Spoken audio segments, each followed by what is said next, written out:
Innaka antal alimul hakim. Allahumma akhrijna min zulumatil wahmi wa akrimna binuril fahmi waftah alaina bima'rifatil ilmi wa sahhil akhlaqana bil hilm waj'alna mimman yastami'una al-qawla fayattabi'una ahsana. Allahumma ati nufusana taqwaha wa zakkiha anta khairu man zakkaha anta waliyuha wa maulaha. Allahumma arinal haqqa haqqan warzuqna ittiba'ah wa arinal batila batilan warzuqna ijtinabah. Allahumma anfa'na bima 'allamtana wa 'allimna ma yanfa'una wa zidna ilman wa huda. Amma ba'd. Alhamdulillah, muslimin hadirin yang saya hormati, moga-moga kita semua dirahmati dan diberkati oleh Allah Subhanahu wa taala. Dan moga-moga kita semua dikurniakan oleh Allah Subhanahu wa taala kefahaman yang baik di dalam urusan agama dan juga keikhlasan yang mantap di dalam menuju ridha Allah Subhanahu wa taala. Alhamdulillah, pagi ini insya-Allah kita akan menyambung pengajian kuliah subuh bulanan ya. Hari ni Ahad. Lupa pagi. Sibuk kita hari minggu lepas ya. Hari Ahad yang keempat, anjuran surah Al-Rasyidin, puncak setiawangsa, menggunakan kitab Kekeliruan Umat. Inilah jawapannya susunan Al-Fadhil Ustaz Mahathir bin Haji Jul Hafizahullah Ta'ala wa nafa'na bihi wa bi'ulumihi fid dharaini amin. Pagi ini insya-Allah kita akan masuk ke bab yang baru, iaitu bab yang keempat, berkaitan tentang hadis yang dhaif ya. Kenapa Ustaz Mahathir masukkan tajuk hadis dhaif ya dalam kitab Kekeliruan Umat? Kerana memang telah berlaku kekeliruan dalam fikiran masyarakat tentang masalah hadis dhaif ini. Sebahagian ahli masyarakat menyangkakan bahawa kalau sesuatu amalan itu sabit dengan hadis yang dhaif, maka tak boleh pakai. Kita selalu dengar daripada sebahagian kawan-kawan kita, dia kata, ni tak dia, ni hadis dhaif ni. Jadi benarkah begitu? Benarkah berarti kalau hadis itu dhaif kita tidak boleh beramal? Misalnya amalan menyapu muka selepas memberi salam. Jadi kita kata ada hadisnya Nabi SAW pun sapu muka, so kita nak ikut cara Nabi. Kata dia tu tak boleh pakai, itu hadis tu dhaif. Adapun kita cuba menerangkan kenapa kita itu rajin mengamalkan baca Yasin malam Jumaat. Selain daripada baca Quran itu tak ada masalah malam Jumaat ke malam Khamis ke malam Rabu ke, tetapi kita itu konsisten malam Jumaat kerana ada kelebihan, iaitu Nabi SAW diriwayatkan bersabda, man qara'a surah Yasin lailatal jum'ati ghufira lahu au asbaha maghfuran lahu. Barang siapa yang membaca surah Yasin pada malam Jumaat, nanti dia akan diampunkan dosa dia, atau berpagi-pagi dia nanti ni dalam keadaan dosa dia telah diampunkan. Jadi kata dia, itu hadis tu dhaif tu ya. Jadi yang kita amal, yang kita patut amal hadis sahih, iaitu baca suratul Kahfi. Kerana baca suratul Kahfi pada malam atau siang Jumaat dijadikan oleh Allah Ta'ala cahaya sehingga Jumaat yang satu lagi. Jadi kita amal yang sahih, buat benda amal yang dhaif. Jadi kita cuba faham masalah ni. Soalan, ada yang berpendapat hadis dhaif adalah hadis maudhu', yakni palsu, hadis yang direka-reka. Oleh itu tidak boleh beramal dengan hadis dhaif. Adakah benar pendapat ini? Jawapan, pendapat ini tidak benar. Kerana hadis dhaif bukan hadis maudhu'. Memang hadis maudhu' itu termasuk kategori dhaif. Maknanya selain daripada sahih dikelaskan dhaif. Tetapi bukanlah dhaif itu semuanya maudhu'. Maudhu' itu cuma subset daripada dhaif saja. Okay. Cuba kita faham daripada basic yang asal sekali. Kalau kita boleh faham daripada yang asal ini, insya-Allah tidak jadi keliru lagi. Yang asal adalah kita itu wajib beramal dengan isi kandungan Al-Quran dan juga hadis-hadis Nabi SAW. Yang itu sepakat ya. Iaitu insya-Allah orang Islam alim atau tidak, dia tak bangkang lah ya. Kalau kata orang Islam tu wajib beramal dengan Quran dan hadis. Persoalan seterusnya, macam mana kita tahu yang dikatakan Quran tu Quran? Dikata Quran suruh ni, mana kita tahu tu ayat Quran? Sebab Quran tidak turun kepada kita, wahyu tidak turun kepada kita. Dan Rasulullah SAW menyampaikan Al-Quran bukan kepada kita. Kita ni sudah hidup 1400 tahun lebih selepas daripada Nabi SAW. So macam mana kita boleh tahu yang dikatakan ayat Quran itu memang ayat Quran? Ataupun apabila dikatakan ini dalam hadis ada sebut ni, macam mana kita tahu yang dikatakan hadis itu memang hadis? Itu persoalan yang jadi punca cerita hadis itu persoalan yang nak dijawab. Maka jawapannya adalah kita tahu melalui periwayatan orang yang beritahu kata ini ayat Quran. Ustaz kita, guru kita yang beritahu ini ayat Quran. Guru kita yang beritahu ini adalah hadis Nabi sallallahu alaihi wasallam. Maka periwayatan ni dia ada beza. Ada kalanya periwayatan itu diriwayat oleh bilangan yang sangat ramai. Ada kalanya tidak. Hanya berita itu lalu melalui satu atau dua orang saja. Maka efek dia berbeza. Kalau periwayatan itu melalui jalur perawi yang ramai, maka itu mendatangkan yakin. Al-mutawatiru dia panggil. Mutawatir ni makna yang datang secara bilangan yang ramai. Kenapa? Kerana tak mungkinlah seramai itu semuanya tersilap. Tak mungkinlah seramai itu semuanya berbohong. Kalau satu atau dua orang, boleh jadi satu dua orang ni dia terlupa, boleh jadi yang satu dua orang ni dia tersilap. Tetapi kalau sampai misalnya 10, 20 orang bagi tahu benda yang sama, kita sudah dapat keyakinan. Saya bagi contoh yang mudah ya. Siapa Perdana Menteri Malaysia yang ke-10? Semua dah tahu.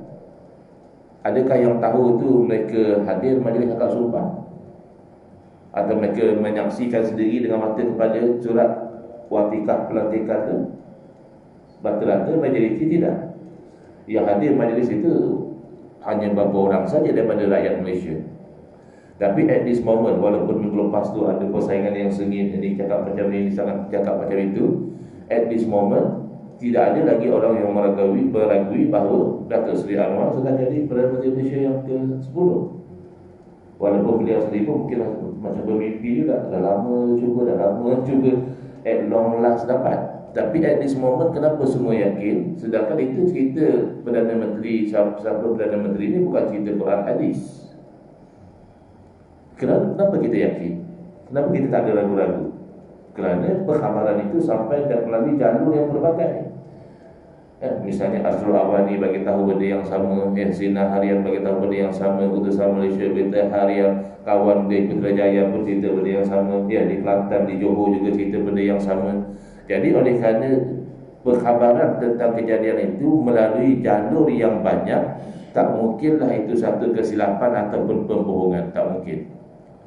Maka itulah dikatakan al-mutabatiru yufidul qat'ah. Riwayat yang diriwayat dengan bilangan yang ramai itu menatijahkan putus. Putus mana tak ada kemungkinan begini, tidak ada kemungkinan begitu. Al-mutabatiru yufidul yaqin. Sesuatu yang datang melalui riwayat yang ramai itu menatijahkan yakin. Setakat itu kita ambil faham dahulu ya. Kalau perkhabaran itu baru satu dua orang, masa sebelum ditagihkan ada orang kata dia dah dapat sokongan yang majoriti. Kawan yang kata tak, yang ni yang dapat sokongan majoriti. Kan kita ada ragu-ragu ni, tak seorang dua ni mana dia dapat cerita ni, tak betul tak sumber dia, takkan apa dia panggil psychological war ke apa ke ya. Ada ragu-ragu sebab bilangan yang menceritakan tu tak ramai. Jadi itulah ceritanya. Bila kembali kepada Quran dan hadis, kenapa kita yakin yang dikatakan Quran itu adalah Quran? Kerana Quran itu diriwayatkan daripada Nabi SAW kepada generasi yang seterusnya, kepada generasi yang seterusnya, itu melalui jalan mutawatir. Maka Quran itu semuanya mutawatir. Maka Al-Quran itu Quran tidak diragui langsung, bahkan bawa kepada kufur lah. Kalau orang ni mempertikaikan ini bukan ayat Quran kata dia, itu bawa pada kafir, jadi kafir dia. Berbeza dengan hadis Nabi SAW, hadis ini ada yang mutawatir, maka natijahnya sama macam Quran. Maknanya kita yakin ini daripada Nabi SAW. Kenapa? Riwayatnya mutawatir. Tetapi banyak sekali hadis yang tidak mutawatir, disebut hadis ahad. Kalau ahad, ahadun maknanya satu. Ahad maknanya diriwayat oleh bilangan yang tak ramai, seorang, dua orang macam itu, ya. Maka oleh kerana bilangan perawi tidak ramai, maka di situ ada zon, ada sangkaan tak betul ke tidak.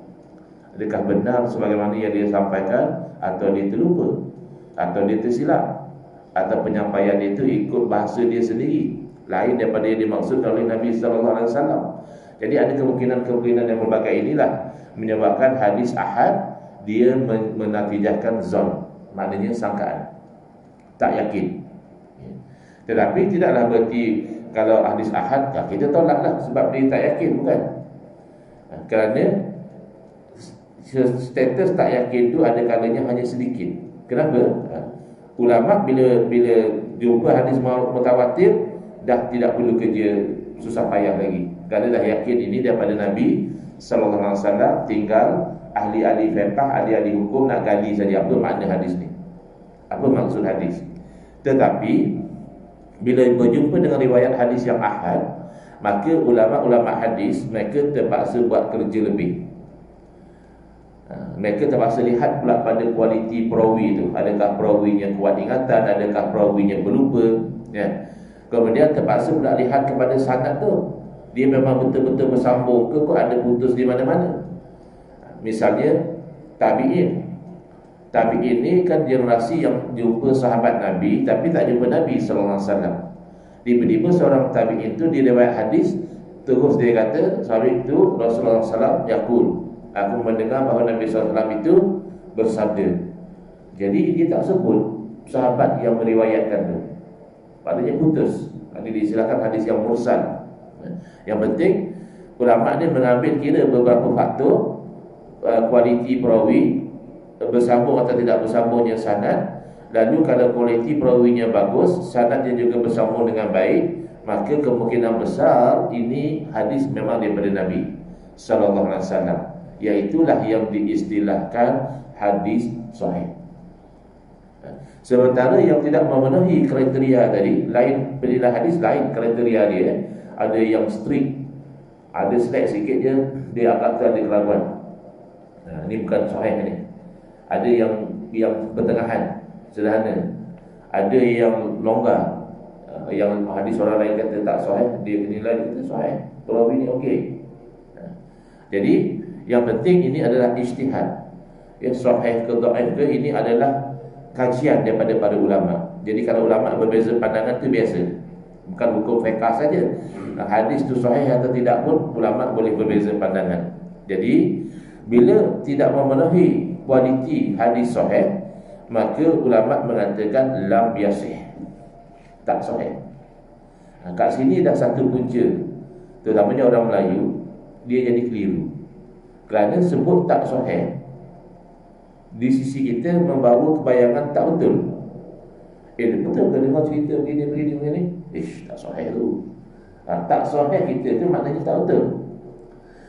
Tak sahih dalam ilmu hadis bukan makna hadis tu tak betul. Tak sahih dalam ilmu hadis berarti hadis itu bukan mencapai darjat hadis yang sahih.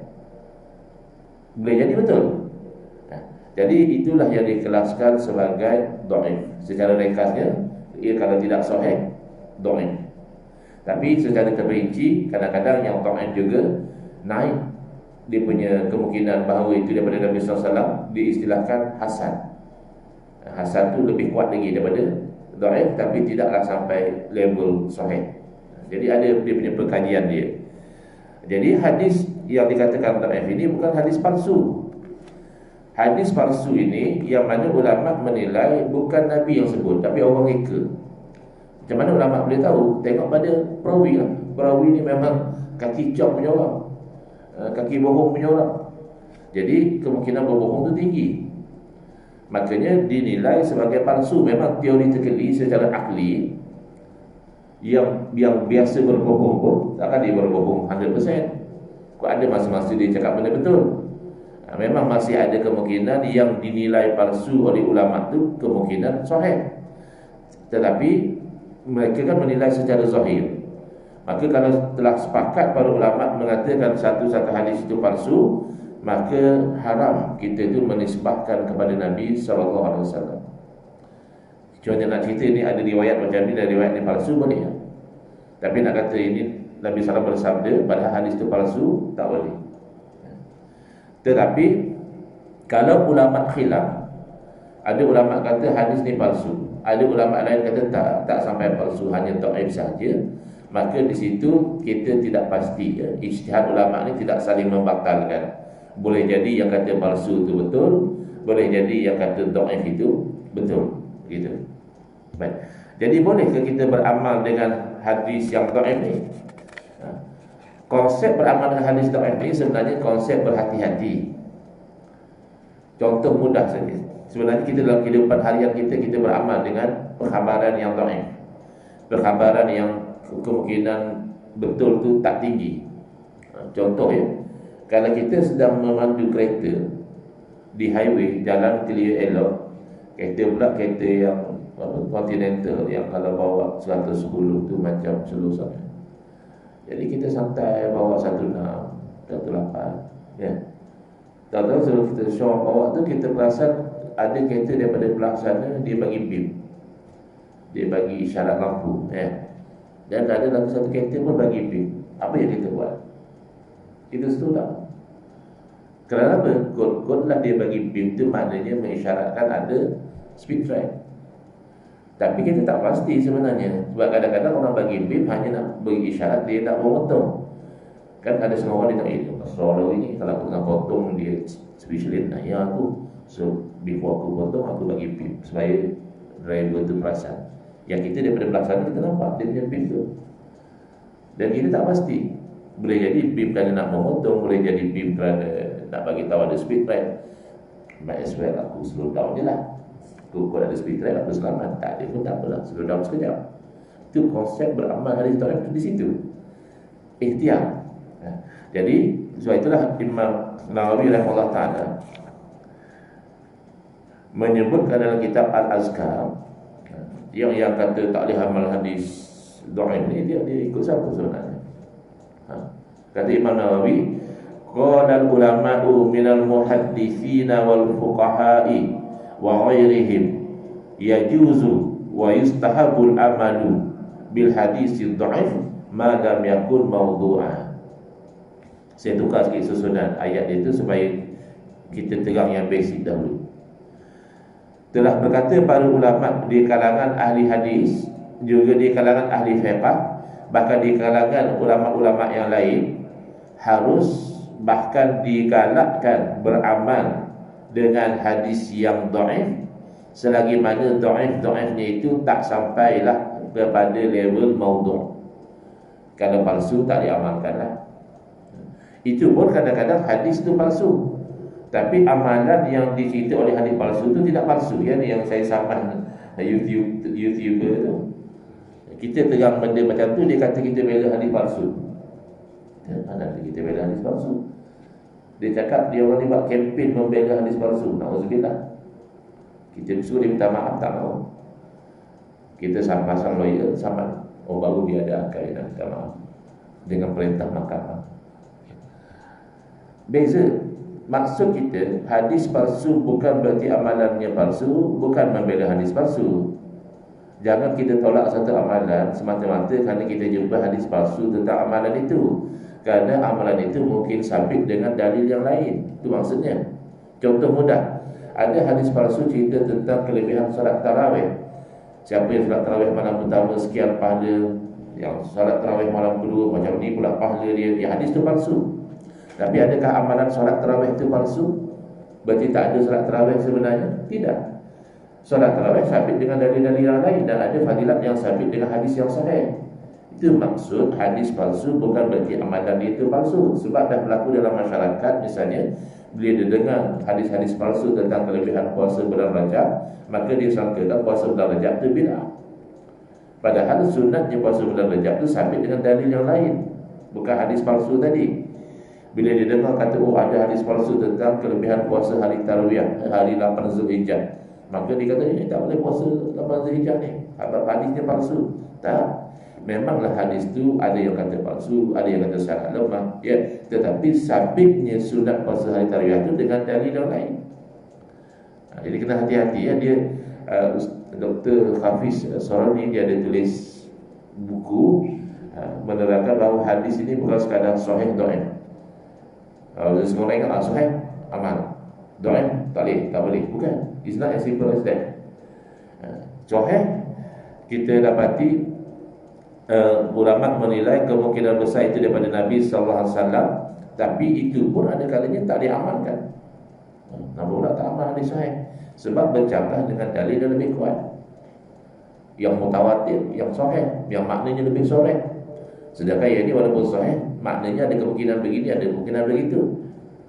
Jadi tidak semesti sahih lalu diamalkan, tak semesti dhaif lalu ditolak. Tidak begitu. Jadi para ulama di kalangan ahli hadis dan ahli fiqh dan selain daripada mereka mengatakan harus bahkan digalakkan beramal dengan hadis yang dhaif selagi mana bukan hadis yang maudhu'. Beramal di mana tu? Fil fadaili wat taghribi wat tarhibi. Beramal tentang kelebihan, ataupun hadis tu menggalakkan buat benda yang memang benda tu disuruh pun. Ada hadis misalnya siapa yang mendirikan solat begini ya. Ada siapa yang buat baik kepada ibu bapa maka begini fadilatnya. Rupanya hadis tu dhaif. Tak ada masalah kerana solat memang wajib. Buat baik pada ibu bapa memang wajib. Itu hanya kita fadilat. Sebab itulah kita tak ada masalah tentang hadis baca Yasin malam Jumaat. Kerana baca Yasin itu memang hukumnya sunat. Cuma hadis tadi itu ada cerita kelebihan. Kalau baca malam Jumaat diampunkan dosa, ya. Jadi boleh jadi memang Nabi SAW sebut hadis itu, boleh jadi tidak. Maka kita berjaga-jaga, kutlah memang itu memang hadis Nabi, kita tak terlepas fadilat. Kalau bukan hadis Nabi pun kita masih membuat benda yang dituntut, iaitu baca Quran. Itu konsep ihtiyat tadi. Tagrib menggalakkan, tarhib menggerunkan. Siapa yang minum arak sekian dia punya balasan dia, siapa yang makan riba ini dia punya bencana dia, ya. Rupanya hadis itu dhaif. Tak ada masalah, itu tarhib menggerunkan. Sedangkan hukum minum arak, hukum riba itu telah jelas. Wa amal ahkam kal halali wal harami wal bai'i wal nikah wal talaqi wa ghairi zalika fala yu'malu fiha illa bil hadits sahih abil hasan. Adapun kalau membabitkan hukum hakam itu lain. Standard dia lebih strict. Tadi nak cerita kelebihan. Itu hari apa tu, Jakim pun kena hentak. Sebab netizen lebih pandai daripada Jakim. Kenapa Jakim kena hentak? Sebab menyiarkan hadis tentang apabila lahirnya Nabi SAW terpadam api yang menjadi sembahan orang Majusi di Farsi. Hari lahir Nabi itu terpadam, padahal api itu sudah sekian ribu tahun tak pernah padam. Jadi mereka marah, apa Jakim yang bawa hadis macam ini, ya. Sebab kalau hadis dhaif, cerita tentang apa tu? Api terpadam tu apa? Ada hukum tak di situ? Tak ada hukum. Api terpadam pada hari kelahiran Nabi SAW itu adalah fadilah, kelebihan Nabi. Hari kita lahir ada api apa padam? Kebetulan blackout itu masa saya lahir tentu tak ada kelebihan apa pun, kan? Masa saya lahir itu blackout misalnya, tak ada masalah pun. Tapi bila api yang sudah katakan 1000 tahun tak pernah padam, dengan lahirnya Nabi SAW itu terpadam api itu satu kelebihan. Maka kelebihan ini tidak masalah kalau sabit dengan hadis yang dhaif. Tapi kalau nak kata benda ni halal, benda ni haram, ataupun jual beli ni sah batal, nikah ni jadi atau tak jadi, tolak jatuh ke tak jatuh, maka tidak diamalkan pada perkara-perkara itu melainkan hadis yang sahih, ataupun paling tidak hadis hasan. Kan ada seni di ulama tu. Bukan dhaif tolak semua. Tak, dhaif ini skop dia, sahih ini skop dia. Kecuali illa yakuna fi ihtiyatin fi syai'in min zalika, kecuali atas jalan berhati-hati. Biasanya ada larangan mengatakan jual beli macam ni tak sah. Tapi hadis tu dhaif. Nak kata tak sah dengan hadis dhaif tak kuat. Tapi kita tak ambil atas jalan berhati-hati, kita tak buat jual beli macam itu. Ambil jalan hati-hati, kod lah. Memang itu daripada Nabi SAW, kita tak terlibat dengan benda yang haram. Tapi nak kata mesti tinggal, tidak. Sebab nak kata mesti itu, mesti hadis itu kuat, sahih ataupun hasan. Selesailah masalah dia.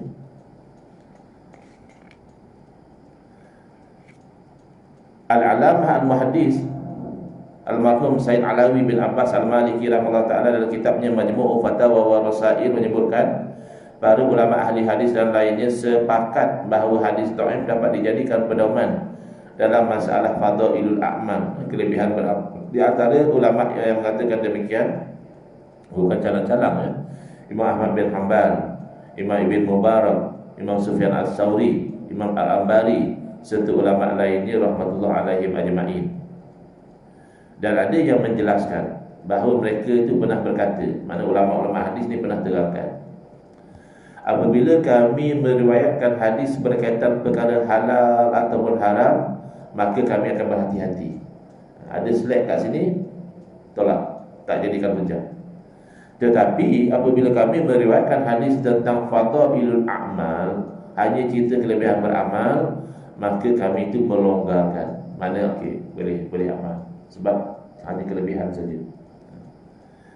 Jadi yang menolak hadis dhaif sebagai hadis maudhu' ni adalah Syekh Al-Albani dan orang yang ikut cara beliau lah. Syekh Al-Albani kan tokoh zaman kini, takkan sampai dia membatalkan kesepakatan para ulama silam yang lebih hebat, yang jauh lebih mahir.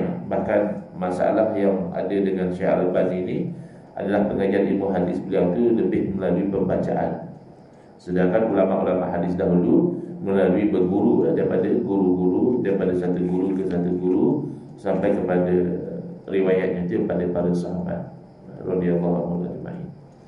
Jadi selesai. Alhamdulillah. Habis Allah. Boleh mati. Dan masing-masing pun mengantuk juga. Kalau saya teruskan pun nanti siang tak mengantuk. Kita tak ingat. Kan ada soalan?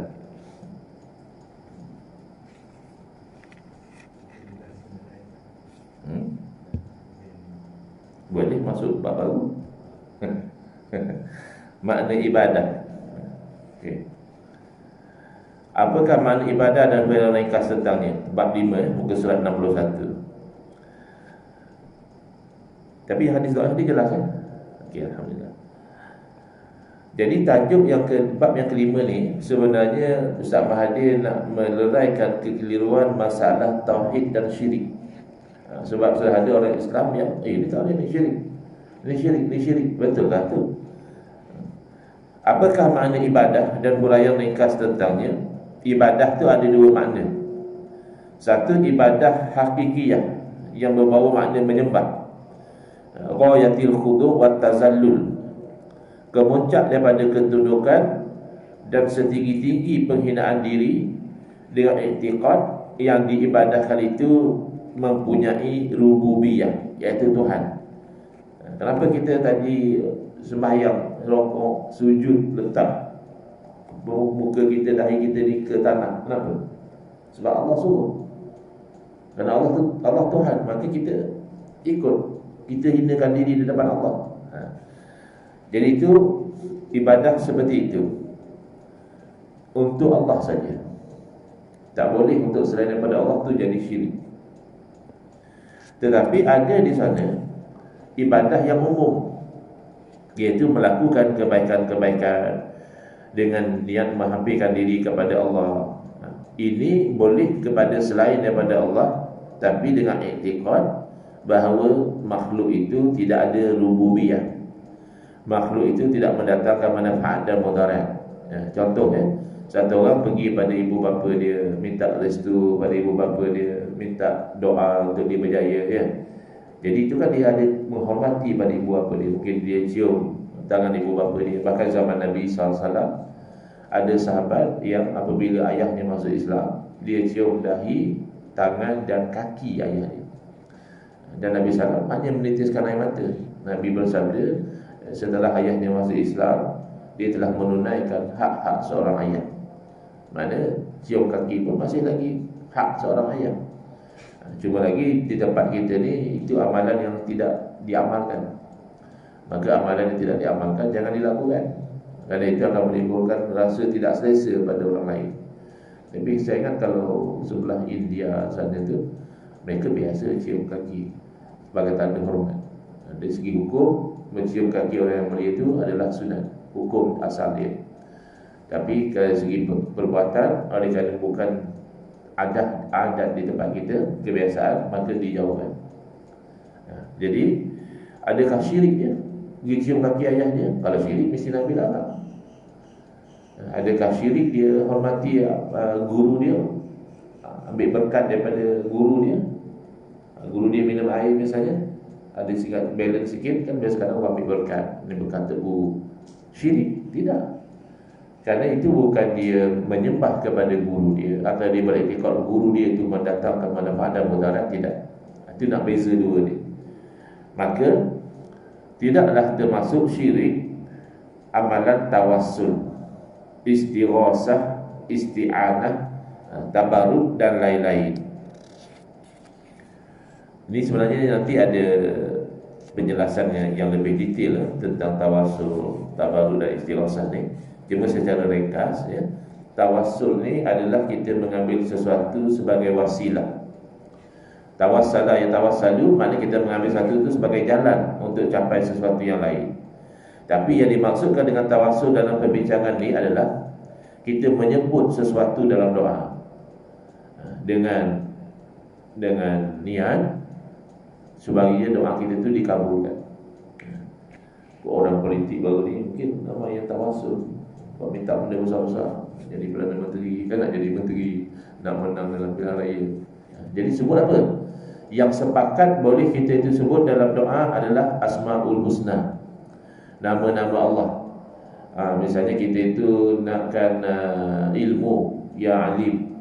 Kita rasa hidup kita ni terhalang, buat ni tak jadi, buat tu tak jadi, kita minta supaya ada satu pembukaan, ya Fatah. Kita ada aib, satu perbuatan yang kalau orang lain tahu, malu kita. Kita nak Allah tutup aib kita, ya Sattar. Kita nak supaya rezeki kita luas, ya Razzaq. Kita nak berdepan dengan musuh, ya Jabbar, ya Qahhar, misalnya, ya. Itu tawassul dengan nama Allah, sepakat, tidak ada keliru. Semua orang Islam kata bagus, boleh tawassul macam itu. Yang kedua, iaitu tawassul dengan amal soleh.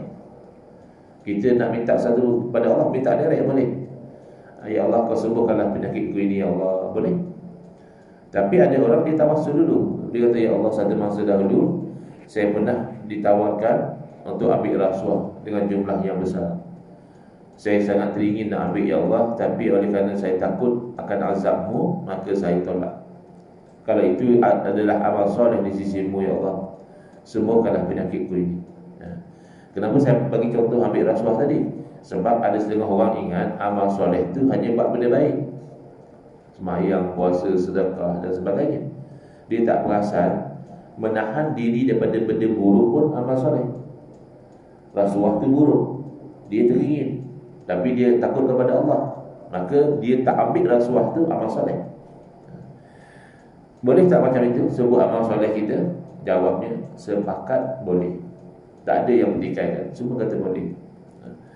Dia mula timbul isu apabila melibatkan tawassul dengan orang soleh.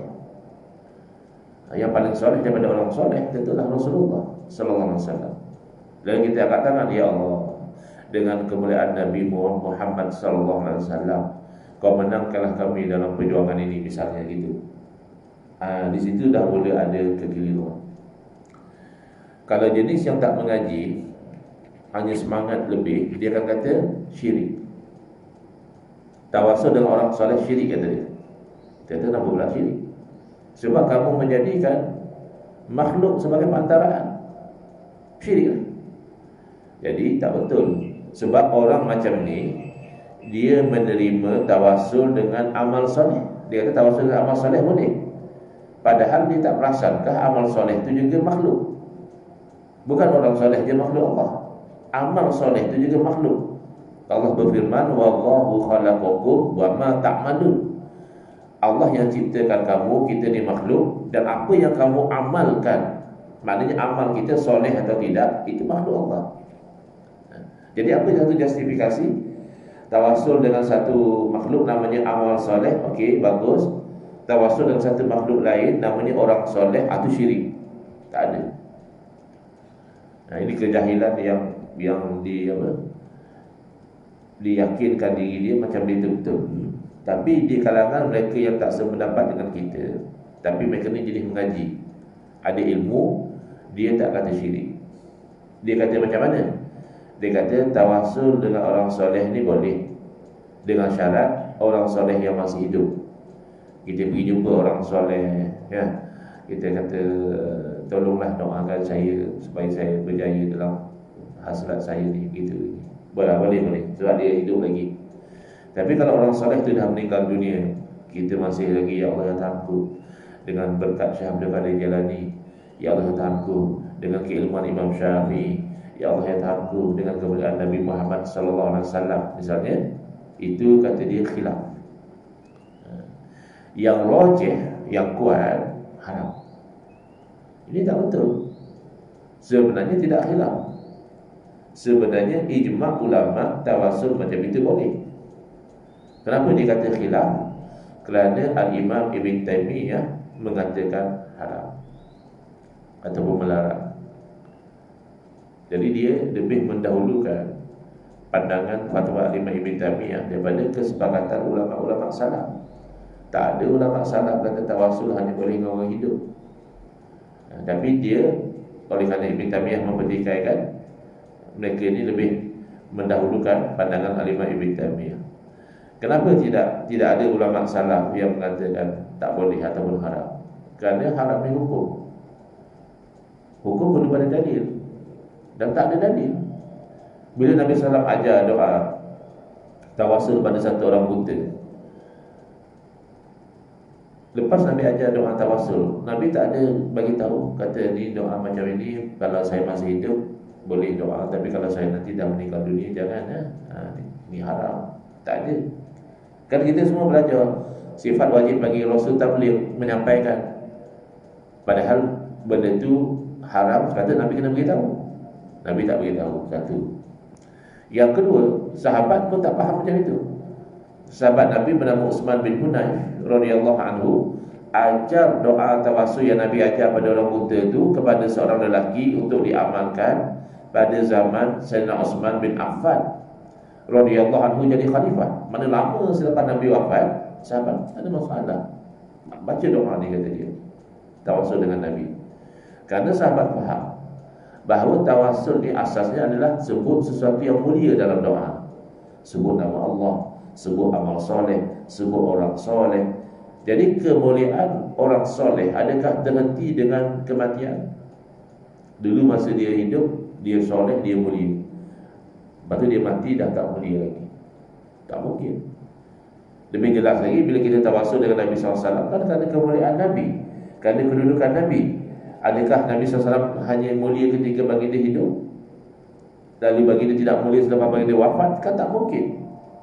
Baginda sentiasa mulia. Jadi membezakan tawasul orang hidup boleh tawasul orang mati, tak, ini bid'ah.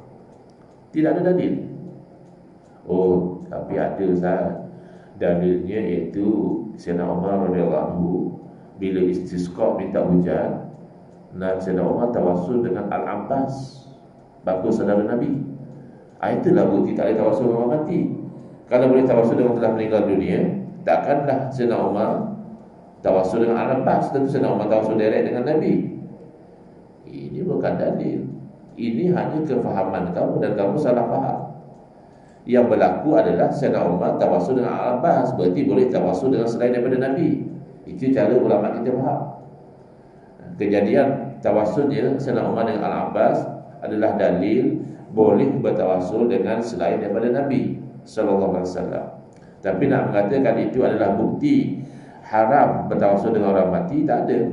Sayyidina Umar tak pernah sebut saya ni tawasul dengan Al-Abbas ni pasal beliau tu masih hidup. Ada bertawasul dengan orang mati ni haram. Tak ada. Bahkan Sayyidina Umar terangkan kenapa Sayyidina Umar tawasul dengan Al-Abbas adalah kerana Nabi SAW sendiri ketika baginda hidup, baginda menghormati Al-Abbas macam anak hormati bapa. Kerana Nabi dah tak ada bapa, so Al-Abbas ni bapa saudara.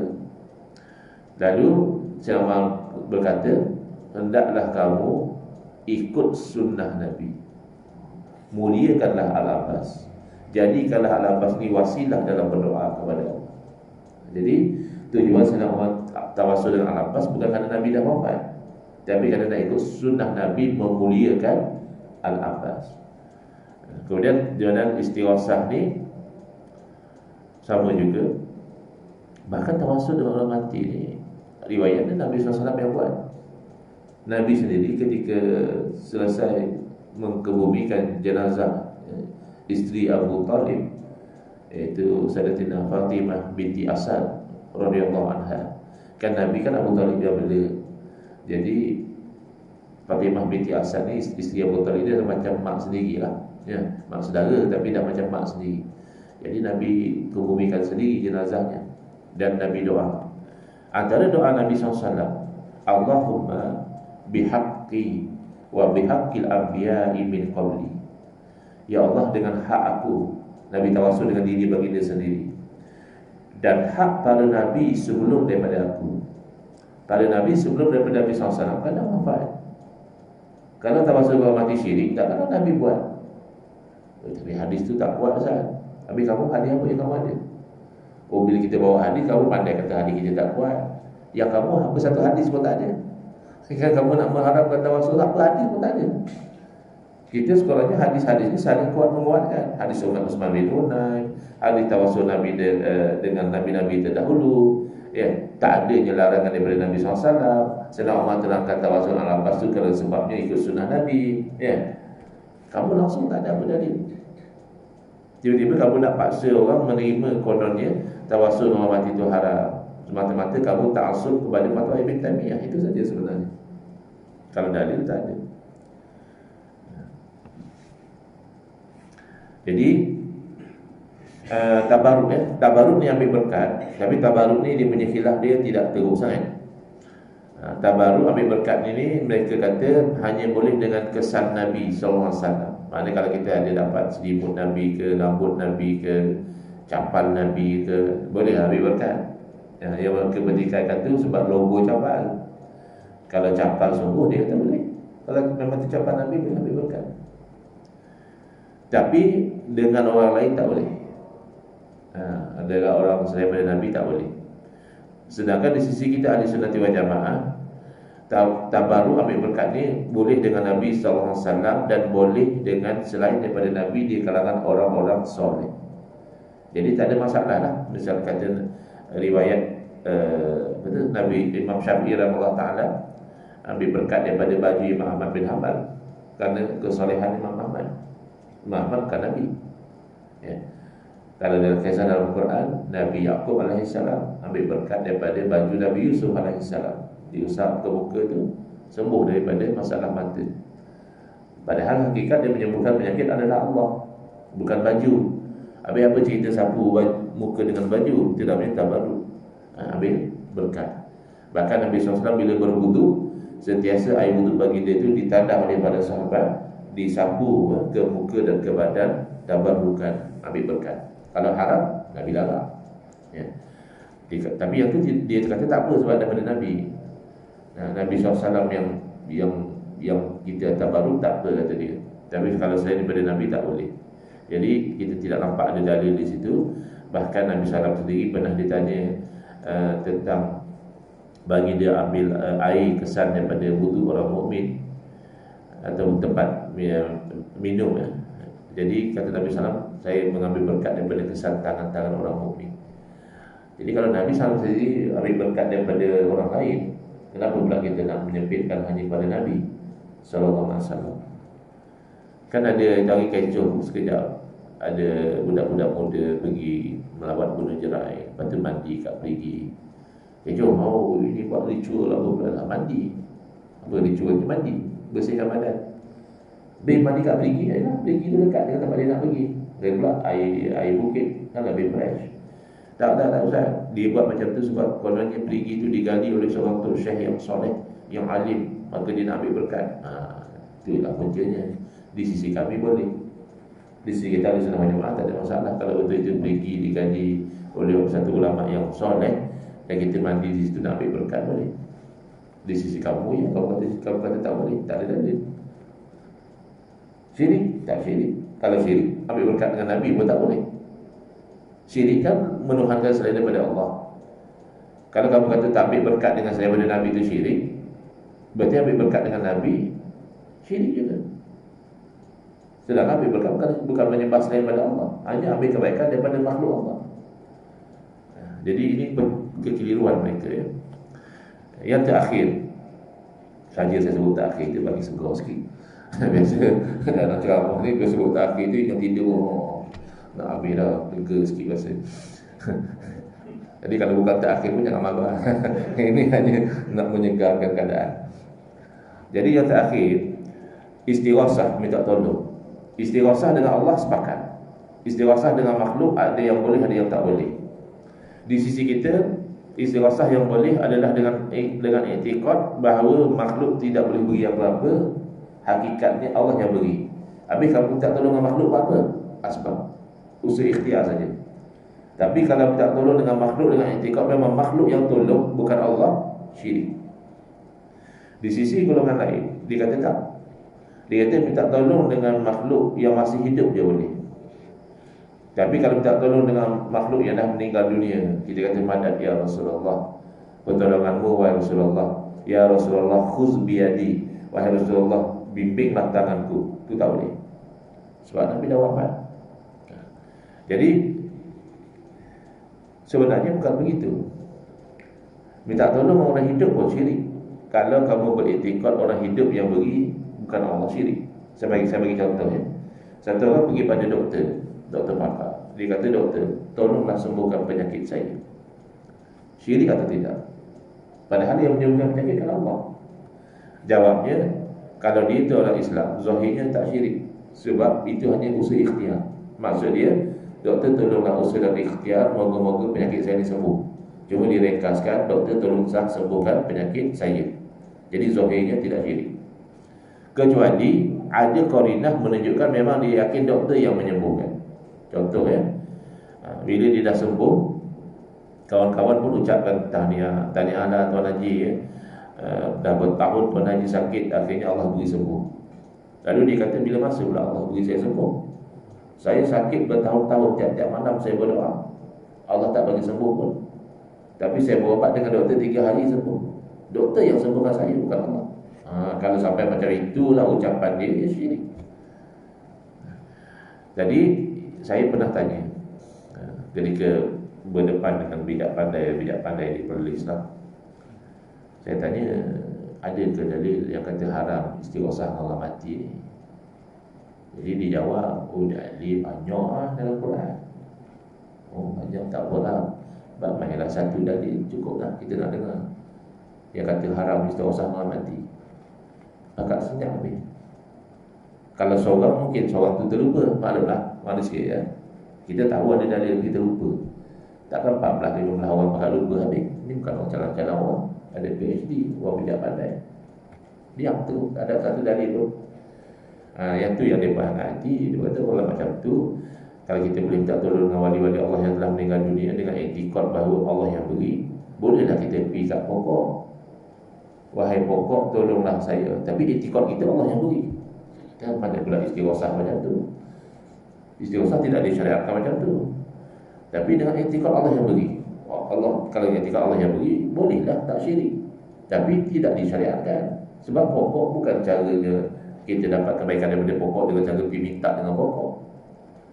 Manusia je kan, kita boleh tak tolong. YB, masa YB berkempen tadi, saya yang sokong, ni dah menang ni, tolonglah sikit suruh kita ni. Boleh. Tapi hakikatnya Allah yang beri. Jadi akhirnya diputar-putarkan. Katanya ustaz aku suruh minta tolong dengan pokok pula dah. Kita yang nak bagi tahu minta tolong. Sebab bagi dia, kalau boleh minta tolong dengan wali, boleh minta tolong dengan pokok. Sebab pokok tak ada dosa. Pokok pun kita suruh bertasbih, ya. Maknanya bagi dia tu wali dengan pokok tu sama. Jadi sebenarnya begini, kita minta tolong ni sama ada secara asbab atau hakikat. Yang kata minta tolong secara hakikat Allah saja. Minta tolong dengan asbab boleh dengan makhluk, tapi itu pun kena jagalah. Jangan kita etikot makhluk yang beri. Adakah pokok dijadikan sebab untuk minta tolong macam itu? Saya bagi contoh macam inilah, ya. Apa hukum makan nasi dengan etikot bahawa nasi yang mengenyangkan, bukan Allah? Syirik. Walaupun dia tak sembah nasi, tapi dia makan nasi dengan keyakinan memang nasi itulah yang mengenyangkan, bukan Allah. Nasi itu memang sifat dia mengenyangkan. Syirik. Tapi kalau dia makan nasi dengan etikot bukan nasi yang mengenyangkan, tapi Allah, oh tak syirik, ya. Dan kalau dia makan batu dengan etikot bukan batu yang mengenyangkan, tapi Allah, syirik ke tidak? Tak syirik. Ustaz kata boleh makan batu. Lah tadi saya memang pasal syirik tak syirik. Batu tu bukan sebab untuk jadi kenyang. Hampir makan apa? Benda tu bukan sebab. Ataupun syirik tak syirik makan babi dengan etikot Allah yang mengenyangkan. Dia tak syirik. Oh, Ustaz kata boleh makan babi. Kan dua benda yang berbeza. Makan babi tu haram. Kita bincang tadi syirik ke tidak. Jadi hati-hati, ya, dengan kekeliruan macam ni. Dan ada pula yang percaya. Ada yang tulis Ustaz ni tak boleh pakai, jom tak tolong dengan pokok. La ilaha illallah. Saya berceramah banyak tahun ada live dalam Facebook, dalam YouTube. Ceramah saya mana satu yang saya suruh orang tak tolong dengan pokok? Cuba kita hanya kan ada di tenang yang macam itu kamu boleh percaya, ya. Berat. Jadi minta tolong itu secara asbab boleh dengan makhluk, tapi yakinlah bahawa makhluk sebenarnya tidak boleh beri apa-apa. Yang beri adalah Allah. Tapi kalau secara hakikat itu memang dengan Allah Ta'ala. Yang bukan asbab, tak payahlah kamu buat. Boleh tak minta tolong dengan tiang? Apa pula? Bukan sebab kepada pertolongan. Tapi kalau minta tolong dengan orang, dengan Datuk ni, Datuk Seri ni, Tun Seri dan sebagainya, boleh. Dan minta tolong dengan wali Allah, macam mana pula? Dia dah mati. Sebab kita mengharapkan doa. Dan doa orang soleh ni Allah perkenankan. Itu saja ceritanya. Jangan kamu ingat minta tolong dengan wali Allah tu, wali Allah pula bangun tolong kamu, ya. Ada orang dia faham macam tu. Dia kata kalau boleh minta tolong orang mati, why not? Dia minta tolong dia goreng mi sepikat. Ada lagu tu. Sesuai lah dengan posisi dia. Betul tak? Ada tu dia real case lah, bukan saya reka-reka. Saya baca kepada Allah macam ni sekali tahap dia. Alam kawan hidup pun kita tak tolong sesuai dengan kemampuan dia, betul tak? Adakah kita tak tolong kawan tu, katalah yang nak pergi berkempen itu hari, dia terpaksa nak cepat nak kena naik helikopter, pasal nak kempen kat tempat lain pula. Dia minta tolong yang pilot, yang tak pandai bawa helikopter, dia tak tolong walaupun kawan tu hidup lagi, sebab tak sesuai. Ya, hamba Allah tu duduk tanam pokok tapi tu memang tolong bawa saya naik helikopter, takkanlah macam tu, tak sesuai. Jelas kan? Jadi itulah tujuan Ustaz Mahathir masukkan ni, supaya tidak mudah kita itu mensyirik-syirikkan sesuatu yang sebenarnya tidak syirik. Nanti next insyaAllah kita sambung lagi sedikit di muka surat 63, ya, kesan buruk daripada salah faham tentang perkara ini. Bismillahirrahmanirrahim. Alhamdulillahirabbil wassalatu wassalamu ala asyrafil anbiya'i wal mursalin wa ala alihi wa sahbihi ajma'in. Allahumma shrah sudurana wa ahsin akhlaqana wa azim ujurana wa nawwir qulubana bi nuri hidayatika kama natarda bi nuri syamsika abadan abada bi rahmatika ya arhamar rahimin. Walhamdulillahirabbil alamin. Amin ya rabbal alamin.